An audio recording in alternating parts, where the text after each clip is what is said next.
For years now, LGBT activists have tried to claim June as Pride Month and force everyone to bend a knee to their radical and frankly immoral ideology.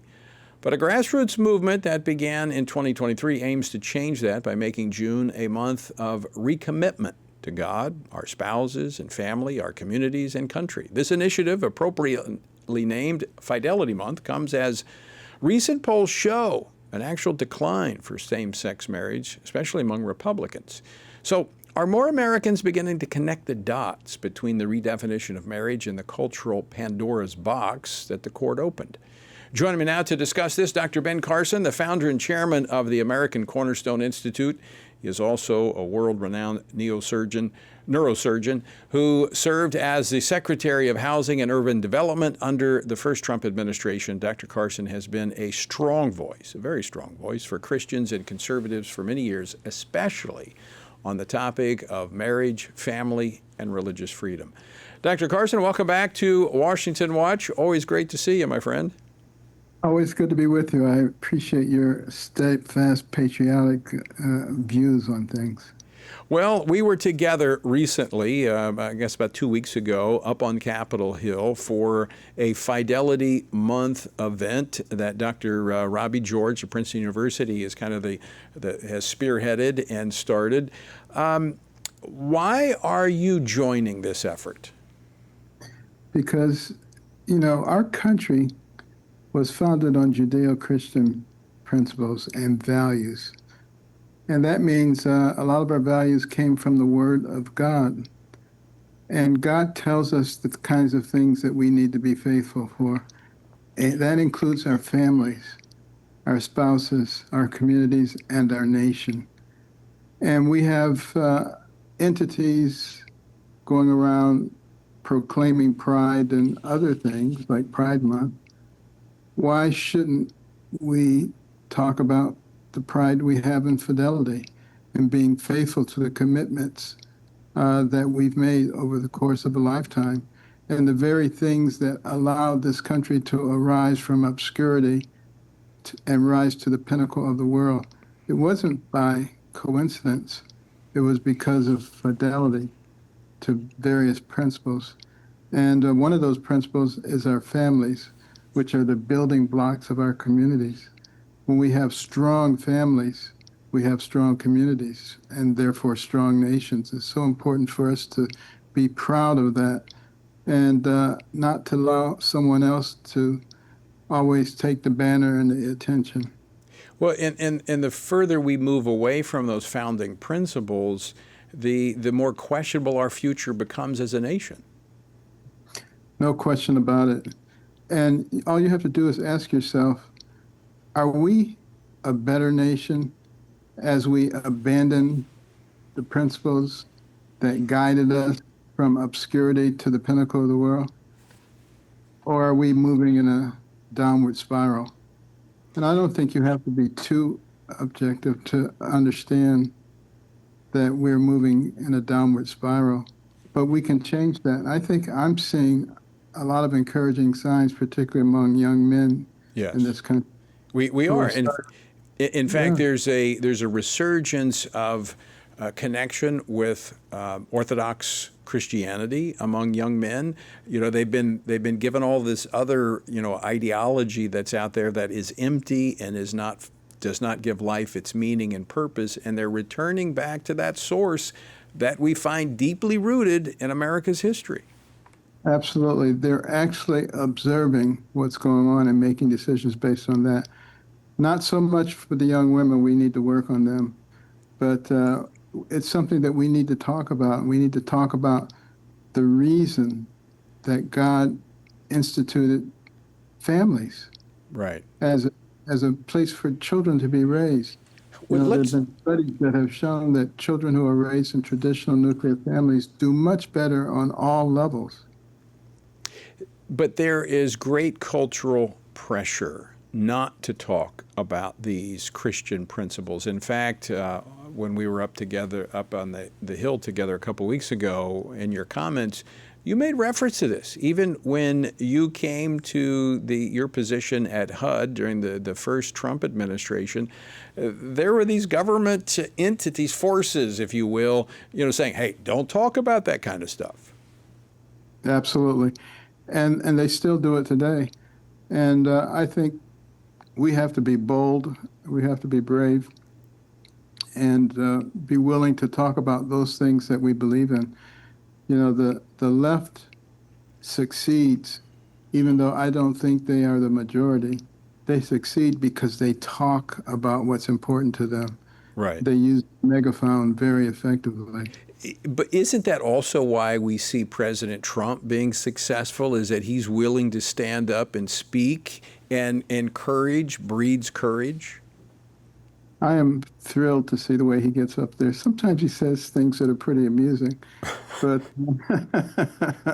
I'm so glad that he's willing to get up and talk and tell the truth. You never have to really wonder about what he's thinking. It comes right out immediately. Yeah, that's true. The filter's not there very often. But we just have about a minute left, Dr. Carson. But do you think Americans are starting to connect the dots with this redefinition of marriage when you look at this whole transgender ideology where their kids are being told you can choose your own gender, and we're seeing these, surgeries, experimental drugs given to adolescents? I mean, are people starting to see where this Pandora's box is leading? I think so. And you see last week the Supreme Court upheld the Tennessee prohibitions against some of the manipulation and mutilation that we're doing to children. That's child abuse. Yeah. And I think more people are starting to recognize that. More people are recognizing that having men and women's sport makes no sense. Just starting to use our brains again. Common sense, that's all we're looking for, common sense. But it requires people speaking up. It's one of the things I appreciated so much about you at HUD. You wouldn't allow men into women's shelters, and you took a lot of heat for that before congressional committees. But if we stand up and speak, common sense does have an opportunity to live. All right, Dr. Carson, we're up against a break. We'll be back. Dr. Carson, thanks again for sticking with us. Very quickly, before I get to my next question, how can people find out more about the Cornerstone Institute? AmericanCornerstone.org. And there's all kinds of things on that website, including our Little Patriots program for children, Executive Branch for America, which teaches you how the government works. It's great stuff. Great stuff. Great for homeschool families and others, because we've got to reach children at a young age when that worldview is being formulated. And you've got some great material for that. It's all free of charge, by the way. Yeah, that's what I like about it. It's right there for you, folks. So check it out, American Cornerstone Institute. Speaking of children, Dr. Carson, this week not only is the 10th anniversary of the Obergefell decision, it's the 3rd anniversary of the Dobbs decision, which before the program started, you and I were talking, reminded me that we were together when that decision was handed down by the Supreme Court. We were speaking on a panel together.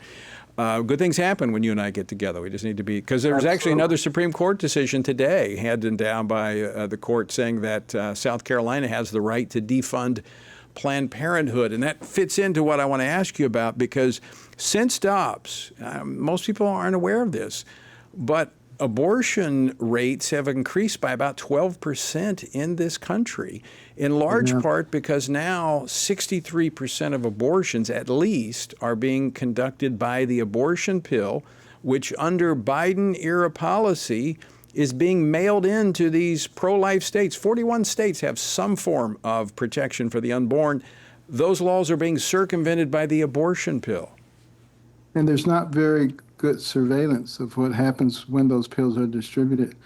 And it can be very dangerous for a woman's health. But it's also very dangerous for their mental health, because a lot of times they're sitting on the toilet and they deliver a formed baby that has arms and legs and a head, and that can have an emotional, devastating effect for the rest of a person's life. They don't even think about things like that. And we have 40 tons of human waste in terms of fetal bodies per year in this country. Think about that. 40 tons. Wow. And that's going actually into our sewage system because, and then making its way back into our water system. We talked about that earlier in this week, a new study that's out that shows our filtration systems are not able to filter out all of these chemicals like the portions of Mifepristone that is a part of the regimen for the abortion pill. This could have long-term complications for American health beyond the mother and the child. It can impact fertility, and we don't really know all the things that it will affect. You know, the Republicans were putting forth an effort to study the side effects of Mifepristone, and the Democrats tried to block it. They don't want to know the side effects. Why would they not want to know the side effects? Unless they realize that maybe there's something there that would discourage people from using it for abortions.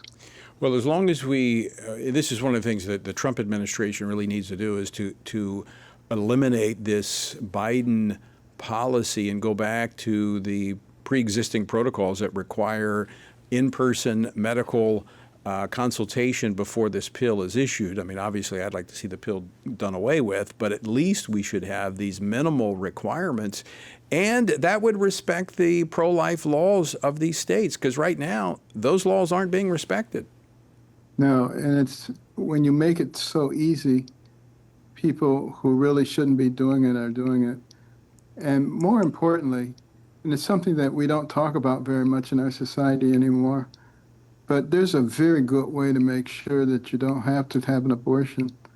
That is abstinence. What about waiting until you're married and really taking the family seriously again? Why don't we do that? Why don't we talk about that anymore?